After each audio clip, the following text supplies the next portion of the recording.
And a very good evening to all of you out there. This is another edition of the Shadow Gallery, and as always, I'm your host, James Donnelly, and tonight we're going to talk movies. Now, the film that we're going to talk about is a film that I'm sure that most of you, as my subscribers on this channel, uh, small as you may be, have probably not heard of or heard much of. But it's a film that, if you do follow me on Facebook or Twitter, you have seen me retweet, talk about, shout to the heavens about how excited I was about it, and then finally, within recent weeks, finally got to see it. And that is a film called Shock Value. It was directed by a young man named Douglas Rath, and it stars a bunch of people you've never heard of. Zach Hudson, Anthony Bravo, Michelle Campbell, Jeanette O'Dare, and Malcolm McDowell. And essentially the story is thus. Zach Hudson plays a Z-lister schlock horror film director named Miles Fowler. Now, he is rather despondent over the way that his career has gone because he just hasn't found the right project, the thing that will propel him out of obscurity and into the limelight. So one night, as he is casually masturbating while watching a young couple having rather public sex at night in the park, he witnesses a masked man come out of the bushes to brutally murder the couple. Now, as disgusted and repulsed and as shocked as Miles initially is, he soon finds inspiration as he follows this serial killer around and documents some of his criminal action. He then enlists the help of his friend and now producer Justine, played by Michelle Campbell, to produce his next film, which he introduces her to initially just to the murder scene as they both track the killer to his next victims. And then eventually they find out who he is, they break into his house, and they steal evidence of the murders he's committed, and then leave a note. And then they meet Nick, who is played by Anthony Bravo, who is a very regular guy, but is also a rather violent serial killer. And he, Miles, I should say, blackmails Nick to be in his magnum opus film called The Whorehouse That Screamed, which is according to Miles himself, is a mishmash of a slew of different genre films of the horror variety. He references Deep Red, The Dead Zone, M, Three Penny Opera, and Don't Look Now. But the way he says it is much more interesting.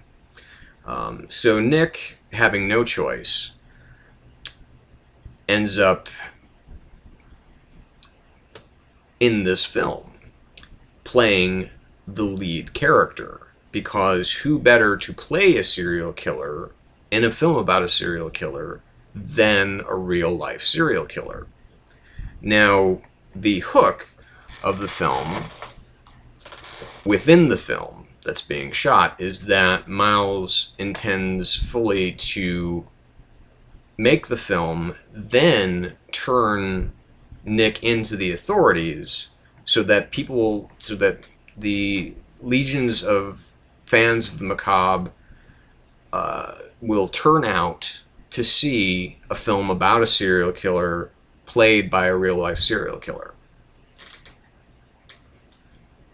Now, when Nick initially arrives, his intent is to kill pretty much everyone that he sees. Now, there is the female star of the film, played by, which is, sorry, Janelle, it's Ashley, played by Janelle O'Dare, and she has a rock and roll boyfriend who is Jeff, who is played by Will Brandt, and he's very, very, Jeff is a very jealous and suspicious guy, but we'll get more onto that later. Nick has a lot of trouble interacting with the cast of this film, not just because he has intent to kill Miles and even possibly Justine, but he also has a bigger problem, is that he just doesn't know how to interact with people. And that's one of the cruxes of the film, is that he's a dork. He's just kind of a loser. And he describes himself as a quiet loner. And throughout the making of the film, he finds himself starting to feel genuine human emotion, personified most directly with Justine, who herself we see as initially a pretty mousy and submissive character, but definitely has her own arc in regards to that, is that she is actually a strong and intelligent and independent woman. Now, Ashley might also initially appear as an opportunistic and somewhat, quote-unquote, slutty.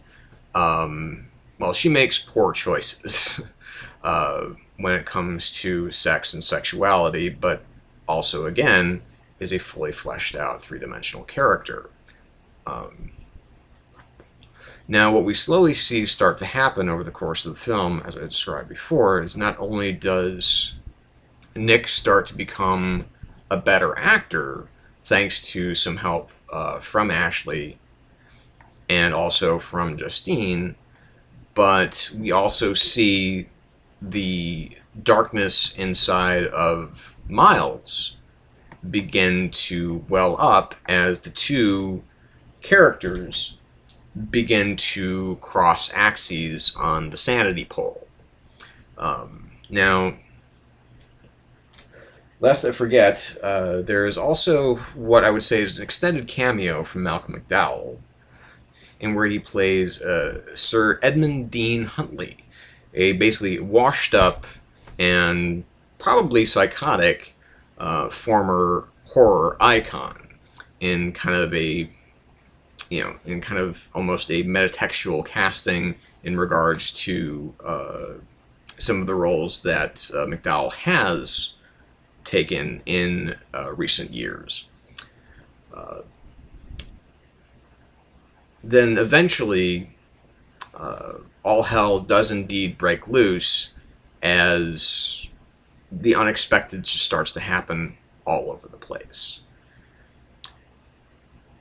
Now, the reason that I'm on here talking about this film is because I've known about this film for a couple of years. And the people who subscribe to this and have watched this and watch me know that I don't really have a particular interest in horror films as a rule. I normally talk about, genre films, comic book films, things like that. I haven't talked much about horror. Now, the reason that this film does interest me is because some of the people involved, most specifically Anthony Bravo, but also to a certain extent Douglas Rath, were people that I went to high school with. I have known Tony and Doug for going on over 20 years now. Anthony is one of my best friends. Doug, I met when I was a senior and he was a freshman. Unfortunately, I didn't keep much in touch with him, but has grown up to be one hell of a filmmaker. Now, the film, as directed by Rath and was written by my friend Anthony Bravo, I'm trying to be as objective as possible here, it's a dynamo. It is the type of film that literally should have a major theatrical release, but it doesn't. It is available on some VOD platforms such as iTunes, Amazon, Vudu, and also available on YouTube for purchase. I'm not just doing this to drum up support for this film. It is me trying to tell you what I feel about this film from an objective point of view and not just as someone who knows the filmmakers. This is a incredibly strong horror film, but one of the great things is that it's not just a horror film. It is, as I said, it's an incredibly biting satire of the horror film industry and the film industry in general. And that subtext carries through a great deal of film. It does play homage to the Italian horror subgenre of the giallo film, very kind of Argento-esque. There's a lot of, in the film, within the film, there's a lot of use of extreme color palettes, very bright greens, deep purples, glowing yellows. But of course, when we come back to the reality, it's filmed in almost a hyper-realistic fashion that gives us some very beautiful Dutch angles, gives us a lot of very cinematic, just a lot of cinematic work. And that's due largely to Rath's just really astounding direction of this film. It is a horror comedy at its core, because it is hilariously funny. And again, that's coming from someone who is looking at this as an objective viewer. It is very, very funny. The character of Nick is extremely funny, and I mean, everybody has their own moments. Particularly kind of the, if you will, kind of the centerpiece scene, or the kind of the thesis statement of the film culminates in the scene which we meet Malcolm McDowell, in which he is trying to pitch an edgy 21st century reboot of Dracula, in which kids with young college-age hitchhikers are filming everything on their cell phones, and the whole scene goes into kind of what's wrong, a lot of what's wrong with the horror genre as it stands. This film is trying to kind of go back to a more basic kind of horror film. And it does hit all of the horror sweet spots. There's a good amount of blood and gore. There's a decent amount of sex and nudity. There is shocking violence. But what really makes the film work overall is not, just that it's this one thing or that it's this other thing. It's that they embrace the absurdity of this idea of a filmmaker blackmailing a serial killer into becoming the star of his next film, and just fucking ran with it. Instead of just saying, this is silly, why are we doing this? No, it, like I said, embraces that absurdity and makes it part of the plot of the film, and makes it part of the character beats of the film. Because, some people could see how wrong this idea is, except, of course, for the director, because he's so consumed by his ego. Now, Zach Hudson plays the character of Miles to a T. I mean, just having certain things, like having kind of these kind of douchey Robert Evans-esque sunglasses on during the days of shooting. Having this kind of this faux hipster kind of look to him. He's always unkempt, but like stylishly so, and it makes for a really effective character look and feel, and he plays this character and his ego-driven mania to just. He plays it very smartly without ever just saying flat out, this is the stereotype that I am. Also the same thing with O'Dare as Ashley. Again, she could easily be accepted for, well, she's the eye candy of the film. She has nice breasts, a great body, and the director considers her his muse, and just wants to make films with her, but more often than not seems to just really want to have sex with her. And if we left it at that, this character would be really flat and boring. But she gives it a much deeper life than that we see peppered throughout the film. Malcolm McDowell is a riot to see in this film. He's really funny. He still has a lot of really good instincts as an actor, despite what you might think about him in the last couple of decades. But also, the only character that I do have a little bit of an issue with is Will Brandt as Jeff, because he's really there more as kind of a prop rather than a fully fleshed out character. He's there to be a douchebag, to do douchebaggy things, and to be a very handsome guy.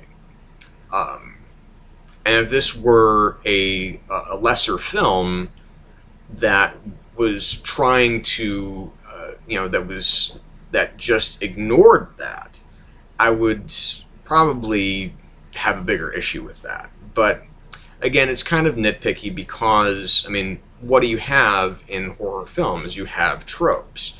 And this film is kind of a dissection of those tropes. But the two real winners for me, and again, this is not just on a personal level, as far as knowing one of these people, but being, like I said, as an objective of an observer as I can be, are Michelle Campbell and Anthony Bravo. Now, these two, the character of Justine, again, could easily have been a flat. She's kind of mousy. Maybe she's a little macabre. Maybe that's maybe she's just kind of the kind of the pixie-ish dream girl that is there to help Miles along, but is rather, again, a really smart, sharp, sexy, and independent woman. She does, it almost seems like she's coming along for the ride, but there is urgency behind her character. There's a great deal of, of what she does for herself and not for the assistance, not in agency of the male characters, which is a big plus, to have her as a female lead or as a co-female lead. But really, and she has, some of the, she has some incredibly funny moments peppered throughout the film, as well as some incredibly serious moments. But again, the real kind of winner for this film is writer and co-star Anthony Bravo. He nails the character of Nick. He doesn't try to frill him up as kind of a, Hannibal Lecter, John Doe in Seven kind of serial killer. He's just a dorky guy who just happens to be a serial killer. He's the last guy that you expect. And he's not overtly evil in the sense that he, speaking about, these, great platitudes of, of why he needs to punish these people, because he only kills couples. And there's a great exchange about that in the film between Nick and Justine as to why he does that. But again, it's, he has, razor sharp comic timing. He has, which is, again, something that personally knowing him for as long as I have has always been something that he has had. But he plays, the horror scenes, the dramatic scenes, the comedic scenes, all the same. It's, there is no one-noteness to his character. And, this is why, because, again, it being a commentary on the horror film itself, like its stylistic predecessors as far as the film itself, not necessarily the film within a film, are very much, in the in the realm of the Scream films and The Cabin in the Woods. Because these are films that are ultimately trying to subvert the genre that they're working within as kind of, a love letter to what they can be and kind of hate mail to what they many times are. So it's a lovely little film. Rath, again, really directs the hell out of it. He has a great sense of, cinematic feel and look, and, some really nice stylistic flourishes throughout the film. The climax of the film, the whole third act, is kind of shock after shock after shock. It kind of ceases the comedy in favor of the horror and the drama and the intensity of what's to come. Which isn't to say it's completely extinguished. There's always still something kind of funny going on, but again, you won't see what's coming. And that was the most important thing to me about the film, knowing knowing some of the people that were involved in the making of this film and being totally shocked by it. Because when I was talking to my friend, I said, please don't tell me anything about this film other than just some of the basic, some of the basic ideas behind it. And also a little bit about, what it was like to work on a feature film, because, I always, as a younger man, had aspirations to be a filmmaker myself, and have always been interested in speaking to someone who's been on the inside. But again, that's me personally, and you don't really want to hear about that. So, as an avid supporter of this film, I wanted to review it for you all here and give at least one of you the opportunity to see the film for yourselves on me. Now, there's a couple ways that we can do this. Now,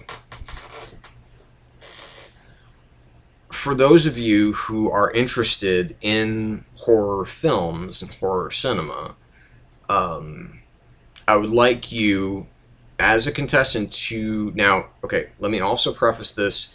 It is preferred that you have a Vudu account, because that is the only way that I'm certain that I can gift you the film. So this is kind of a contest, but if you do have, you know, some of your vlogs that I've seen, you know, they do, you know, a lot of you mostly discuss comic books, and that's fine. But if one of you has more than just a passing interest in the horror genre and really wants to do, if you either have, you know, a blog, a written blog, or even a you know, a YouTube channel that is somewhat dedicated to discussing horror films in and of itself, then I would ask that you write a 100-word response or a response video to this as to why you would like to see this film and why you think I should gift you this. Now, Vudu, I don't know how accessible it is in the UK. I know that obviously YouTube, I can't purchase it for you to see it there because that's only my own account, and I can't share it because you have to pay for it to view it. Personally, I'd rather that you bought it or rented it for yourself. I'm sure that Amazon, Amazon Instant Video, I can probably maybe... I don't know if I can gift that. I definitely know that I can do it on Vudu.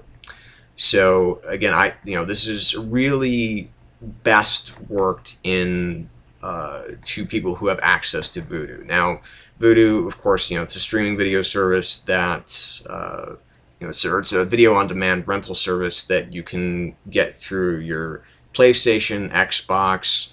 If you have a smart TV, you can get it through that, through your Blu-ray player, and even online.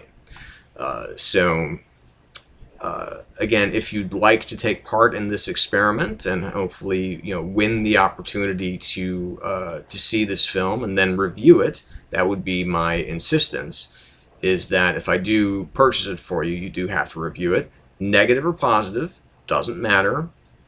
We just want the word to get out there as to what this film is and to have other people see it.